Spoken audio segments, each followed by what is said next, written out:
નવરાત્રિમાં ગરબે ઝૂમવા માટે કેટલાય મહિનાઓથી રાહ જોઈ રહેલા ખેલૈયાઓ નવરાત્રિ આવતા જ અવનવા સ્ટેપો સાથે ગરબે ઝૂમતા જોવા મળે છે। ત્યારે ફરીથી સુરતના બારડોલી ખાતે યોજાયેલ રમઝટમાં ખેલૈયાઓ મન મૂકીને ઝૂમતા જોવા મળ્યા હતા। તો બીજી તરફ મોડી રાત સુધી મહિલાઓ તેમજ બાળાઓ દિલથી નિર્ભય બની ગરબે રમી શકે તે માટે જિલ્લા પોલીસ પણ ગરબા ગ્રાઉન્ડોમાં પેટ્રોલિંગ કરી રહ્યું છે અને સી ટીમ ખેલૈયાઓની વચ્ચે જઈને ગરબે રમીને પોતાની ચાંપતી નજર રાખી રહી છે।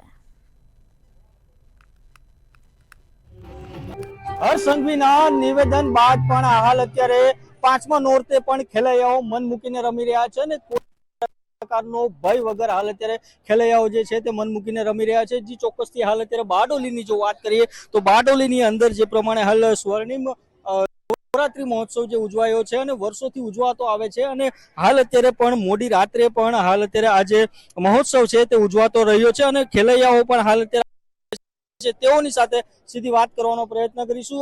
શું નામ છે આપનું? હેમા। ક્યાંથી આવો છો? જલથાણ। મન મૂકીને રમી રહ્યા છો, શું કહેશો? હા, મન મૂકીને રમી રહ્યા છે અમે। બહુ મજા આવે છે। સ્વર્ણિમ નવરાત્રીમાં બારડોલીમાં મારું આ સેકન્ડ યર છે મારું, પણ મને મજા આવે છે। આવતા વર્ષે પણ આવવાની ઈચ્છા છે મારી। કયા કયા સ્ટેપો સાથે રમી રહ્યા છો? 32, 32, 10, 6। કેટલી મજા આવે છે તમને? બહુ જ મજા આવે છે રમવાની। અન્ય ખેલૈયાઓ પણ આપણી સાથે છે, શું કહેશો તમે? રમવા માટે આવ્યા છો, કેટલો ઉત્સાહ અને કેટલા વર્ષથી કેટલા દિવસોથી રાહ જોઈ રહ્યા હતા? કમ સે કમ અમે 4 મહિનાથી રાહ જોઈ રહ્યા હતા અને લાસ્ટ હું 6 વર્ષથી રમું છું અને મને ખૂબ જ અનુભવ થાય, અહીંયા આવીને ખૂબ જ સારો અનુભવ થયો છે રમવાનો અને ખૂબ જ મજા આવે છે અને અહીંયાના ખેલાડીઓનો ઉત્સાહ જોઈને મને વધારે રમવાનું મન થાય છે બીકોઝ અહીંયા જે બી ખેલૈયાઓ છે એ લોકોને બહુ જ ઉત્સાહ છે અને મને એ ગમે છે। ચોક્કસથી કોઈ પણ ભય વગર પણ નાની નાની બાળાઓ જે છે તે પણ હાલ અત્યારે અહીં રમવા માટે આવે છે અને કહી શકાય કે મોડી રાત સુધી પણ તેઓ રમતા હોય છે। આયોજકો આપણી સાથે છે, તેઓની સાથે વાત કરવાનો પ્રયત્ન કરીશું। શું નામ છે? મારું નામ પ્રિતેશ પ્રજાપતિ છે।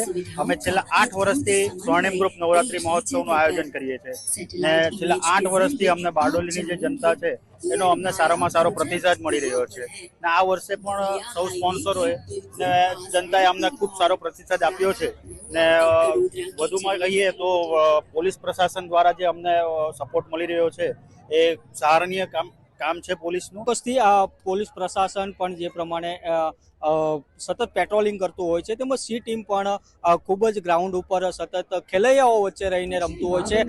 તો બીજી તરફ જો વાત કરીએ કે જે પ્રમાણે ખેલૈયાઓ માટે 4 મહિનાની જે પ્રેક્ટિસ હોય છે તે પણ હોય છે। ખાસ કરીને પ્રેક્ટિસોની વાત કરીએ તો કેવા પ્રકારની પ્રેક્ટિસો કરાવતા હોય છો તમે? નવરાત્રીના ક્લાસીસ 4 મહિના પહેલા સ્ટાર્ટ થઈ જતા હોય છે અને અવનવા સ્ટેપ જાણે કે 6 સ્ટેપ છે, 10 સ્ટેપ, 14ના સ્ટેપ, 32 એવી રીતે અર્વાચીન, પ્રાચીન અલગ અલગ ટાઈપના ગરબા શીખવામાં આવે છે। બધા નવા સ્ટેપ રીક્રિએટ કરવામાં આવે છે અને એ પ્રમાણે બધું નવું શીખવામાં આવે છે।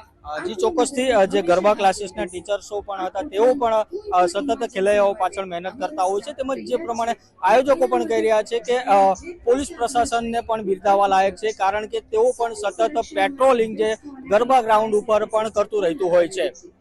અક્ષય મકવાણા, મંતવ્ય ન્યૂઝ, સુરત।